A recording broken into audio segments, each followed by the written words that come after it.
ዮሐንስ ወንጌል ምዕራፍ 19 በዚያን ጊዜም ጲላጦስ ኢየሱስን ይዞ ገረፈው። ወታደሮችም ከእሾህ አክሊል ጎንጉነው በራሱ ላይ አኖሩ፣ ቀይ ልብስም አለበሱት። እየቀረቡም የአይሁድ ንጉሥ ሆይ ሰላም ላንተ ይሁን ይሉት ነበር፣ በጥፊም ይመቱት ነበር። ጲላጦስም ደግሞ ወደ ውጭ ወጥቶ እነሆ አንዲት በደል እንኳ እንዳላገኘሁበት ታውቁ ዘንድ እርሱን ወደ ውጭ አወጣላችኋለሁ አላቸው። ኢየሱስም የእሾህ አክሊል ደፍቶ ቀይ ልብስም ለብሶ ወደ ውጭ ወጣ። ጲላጦስም እነሆ ሰውየው አላቸው። የካህናት አለቆችና ሎሌዎች ባዩትም ጊዜ ስቀለው ስቀለው እያሉ ጮኹ። ጲላጦስም እኔስ አንዲት በደል እንኳ አላገኘሁበትምና እናንተ ወስዳችሁ ስቀሉት አላቸው። አይሁድም መልሰው እኛ ሕግ አለን፣ እንደ ሕጋችንም ሊሞት ይገባዋል፣ ራሱን የእግዚአብሔር ልጅ አድርጓልና አሉት። ስለዚህ ጲላጦስ ይህን ነገር በሰማ ጊዜ እጅግ ፈራ። ተመልሶም ወደ ገዡ ግቢ ገባና ኢየሱስን አንተ ከወዴት ነህ አለው። ኢየሱስ ግን አንድ ስንኳ አልመለሰለትም። ስለዚህ ጲላጦስ አትነግረኝምን? ልሰቅልህ ስልጣን እንዳለኝ ወይም ልፈታ ስልጣን እንዳለኝ አታውቅምን? አለው። ኢየሱስም መልሶ ከላይ ካልተሰጠህ በቀር በእኔ ላይ ምንም ስልጣን ባልነበረህም፣ ስለዚህ ለአንተ አሳልፎ የሰጠኝ ኃጢአቱ የባሰ ነው አለው። ከዚህ በኋላ ጲላጦስ ሊፈታው ፈለገ። ነገር ግን አይሁድ ይህንስ ብትፈታው የቄሳር ወዳጅ አይደለህም፣ ራሱን ንጉሥ የሚያደርግ ሁሉ የቄሳር ተቃዋሚ ነው እያሉ ጮኹ። ጲላጦስም ይህን ነገር ሰምቶ ኢየሱስን ወደ ውጭ አወጣው። በዕብራይስጥም ገበታ በተባለው ጸፍጸፍ በሚሉት ስፍራ በፍርድ ወንበር ተቀመጠ። ለፋሲካም የማዘጋጀት ቀን ነበረ። 6 ሰዓትም የሚያህል ነበረ። አይሁድንም እነሆ ንጉሣችሁ አላቸው። እነርሱ ግን አስወግደው አስወግደው ስቀለው እያሉ ጮኹ። ጲላጦስም ንጉሣችሁን ልስቀለውን? አላቸው። የካህናት አለቆችም ከቄሳር በቀር ሌላ ንጉሥ የለንም ብለው መለሱለት። ስለዚህ በዚያን ጊዜ እንዲሰቀል አሳልፎ ሰጣቸው። ኢየሱስንም ይዘው ወሰዱት። መስቀሉንም ተሸክመው በዕብራይስጥ ጎልጎታ ወደ ተባለው የራስ ቅል ስፍራ ወደሚሉት ወጣ። በዚያም ሰቀሉት። ከእርሱም ጋር ሌሎች 2፣ አንዱን በዚህ አንዱን በዚያ፣ ኢየሱስንም በመካከላቸው ሰቀሉ። ጲላጦስም ደግሞ ጽሕፈት ጽፎ በመስቀሉ ላይ አኖረው። ጽሕፈቱም የአይሁድ ንጉሥ የናዝሬቱ ኢየሱስ የሚል ነበረ። ኢየሱስም የተሰቀለበት ስፍራ ለከተማ ቅርብ ነበረና ከአይሁድ ብዙዎች ይህን ጽሕፈት አነበቡት። በዕብራይስጥና በሮማይስጥ በግሪክም ተጽፎ ነበር። ስለዚህ የአይሁድ ካህናት አለቆች ጲላጦስን እርሱ የአይሁድ ንጉሥ ነኝ እንዳለ እንጂ የአይሁድ ንጉሥ ብለህ አትጻፍ አሉት።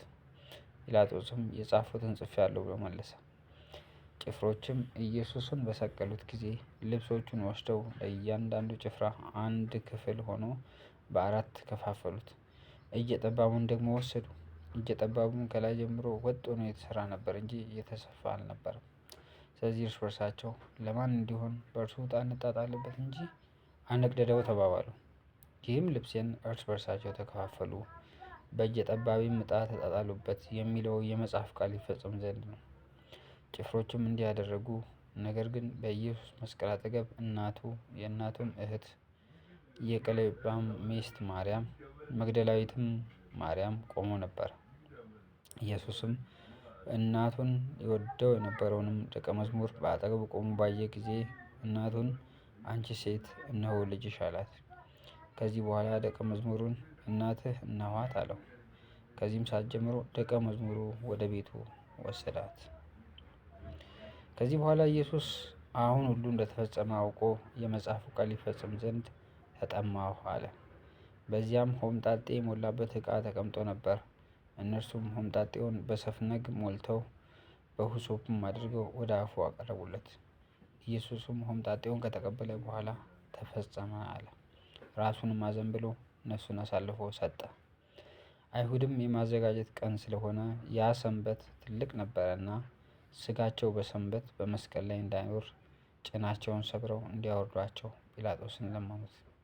ጭፍሮችም መጥተው የፊተኛውን ጭን ከእርሱም ጋር የተሰቀለውን የሌላውን ጭን ሰበሩ።